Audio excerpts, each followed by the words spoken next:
O senhor falou aí da questão do Ante Pavelic, né? Você ter ido para a Argentina, né? E com a queda do regime, né? Para onde é que ele foi, né? Porque a gente viu, né, que houve aquela questão da chamada linha dos ratos, né? Hotlines, né? Onde vários criminosos de guerra, não só da Alemanha, mas de outras repúblicas fantoches, né? Dos nazistas, conseguiram fugir para a América Latina, né? O bispo, né? O cardeal Oudal, né? Que era aquele responsável lá pelo Vaticano, né? Emitiu vários passaportes falsos e possibilitando pessoas como Pavelic, né? Vim para cá. Então, como é que o Pavelic conseguiu fugir e como é que ele terminou, né? Ele morreu, ele foi preso, como é que foi isso? Bom, o que acontece é que, primeiro, a gente tem que compreender por que esses indivíduos eles conseguiram fugir. Em primeiro lugar, porque eles tinham a bênção da Igreja Católica. Em segundo lugar, eles vinham para cá, principalmente para a América Latina, e eles não, enfim, não vinham para cá de graça, né? Eles vinham para cá, primeiro, para poder ajudar na reorganização desses movimentos desde o exterior para dentro desses países, né, no sentido de continuar a criar, manter acesa a ideia do movimento secessionista. O próprio Ante Pavelic vai refundar o movimento Ustacha no exterior, embora não com tanto sucesso, né? Ele funda um governo provisório, enfim. Tudo isso na busca de tentar rearticular o movimento nacionalista croata. E eles vêm para cá, para a América Latina, porque aqui você tinha várias células da CIA que protegiam esses indivíduos. Esses indivíduos aqui, eles ganhavam passaporte no Vaticano, mas era muito difícil, era muito improvável de que não só os países não soubessem que esses indivíduos vieram para cá, mas que também os Estados Unidos não soubessem que esses indivíduos vieram para cá e eles não eram protegidos também pelo governo dos Estados Unidos. Eles atuavam como verdadeiros agentes do governo estadunidense, no sentido, né, enfim, de informações desde o leste europeu e de desestabilização política. O Ante Pavelic, ele é um exemplo. A gente pode usar o exemplo do Stefan Bandeira, o próprio Miklos Hoff foi parar lá nos Estados Unidos, e tem vários outros que a gente poderia citar.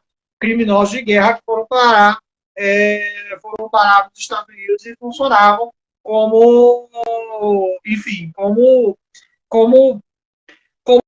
agentes, né, externos para a desestabilização política. Então, eles recebiam essa bênção por parte da Igreja Católica e também recebiam essa bênção por parte do governo estadunidense. No fim da vida, o Ante Pavelic ele consegue reorganizar o movimento independentista croata, porém ele não consegue voltar mais para a Croácia. Né?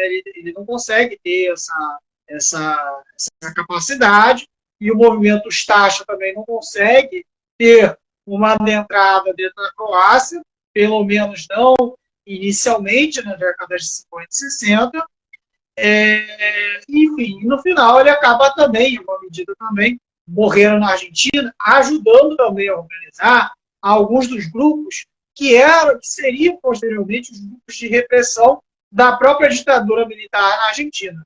E isso é muito importante de se ressaltar, porque esses paramilitares fascistas que saíam da Europa e que vinham para a América Latina, eles atuavam no sentido de treinar as polícias e de treinar os militares aqui na nossa região na repressão contra os comunistas e contra as forças populares. E isso é algo que é muito importante da gente ressaltar, porque é uma parte da história que é pouco esquecida, né? Porque muitos deles foram professores, inclusive, dentro da chamada Escola das Américas, né? Da Escola das Américas, onde treinava-se os famosos esquadrões da morte, que atuavam nas repressões das ditaduras latino-americanas. Então, eu acho que é muito importante a gente ressaltar esse episódio da Fuga do Pavlet, das hotlines e de vários outros criminosos de guerra, porque isso acaba também trazendo um episódio que é muito importante, que é o seguinte, que é a participação das agências de informação, principalmente da CIA, dentro desses corredores de escoamento de criminosos de guerra, que não só funcionam nesse período, mas que funcionam também até os dias atuais, no sentido de estabelecer também corredores de crimes comuns também, o próprio crime organizado. Por exemplo, boa parte da máfia italiana, e isso é algo que poucos sabem, né? Quem saberia explicar até com uma certa propriedade seria o professor João Tilo. Boa parte da máfia italiana, ela no pós-Segunda Guerra Mundial, ela é estabelecida, na verdade, pelos Estados Unidos. Conforme os Estados Unidos eles vão libertando a Itália no final da Segunda Guerra Mundial, libertando a Itália para depois ocupar, isso é curioso, né?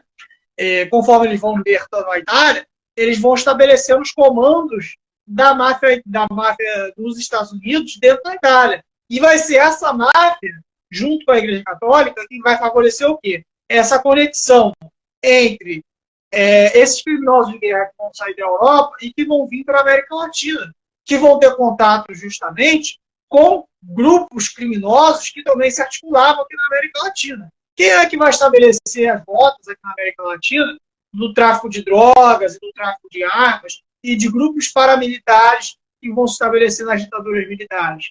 Vão ser quem? Vão ser justamente esses grupos de italianos, de portugueses e de espanhóis que atuaram não só na repressão das ditaduras militares, mas também na fuga desses criminosos fascistas. Inclusive, no final da própria vida do Pavelic, ele vai acabar onde? Ele vai acabar na Espanha franquista. Então, eu acho que é muito importante a gente ressaltar isso, porque existia essa conexão da internacional fascista, que é algo que nós pouco conhecemos hoje. Acaba sendo conforme a gente vai estudando, infelizmente, dentro da escola, e por vezes também dentro da própria vida acadêmica, acaba aparecendo que esses movimentos fascistas, eles eram coisas isoladas, eram coisas muito desconectadas em si, era uma coisa de uma loucura que era do Franco, que se guiava pelo Hitler, mas que o movimento fascista na Espanha não era tão próximo do hitlerismo assim. Enfim, era uma coisa muito mais espanhola do que do Hitler, do que da Alemanha nazista. Enfim. Então, eu acho que é importante a gente estabelecer esses paralelos para poder compreender que existe uma internacional do terror que era organizada e balizada não só pelo terrorismo da Ustache, mas também era balizada também por esses criminosos que eram criminosos de guerra e também criminosos comuns, que organizaram o tráfico de armas, que organizaram também posteriormente o tráfico de drogas e várias outras coisas aí que nós vemos os frutos nos dias de hoje, né? Na violência organizada contra vários grupos sociais que aconteceram nas ditaduras militares, que ainda acontecem ainda hoje em alguns países, como o caso do Peru, como o caso, por exemplo, da ditadura militar na Bolívia, e em vários outros locais, onde esses militares fascistas tiveram não só o papel de treinar as forças de repressão, mas também de ser a grande referência ideológica e política. O Otto Skorzeny, né, acabou na Bolívia, Klaus Barbie, o açougueiro de Lyon, que acabou também como um dos membros da ditadura do Kubanzer. Enfim, é importante a gente ressaltar isso, porque esse é um ponto que, por vezes, é esquecido do ponto de vista histórico.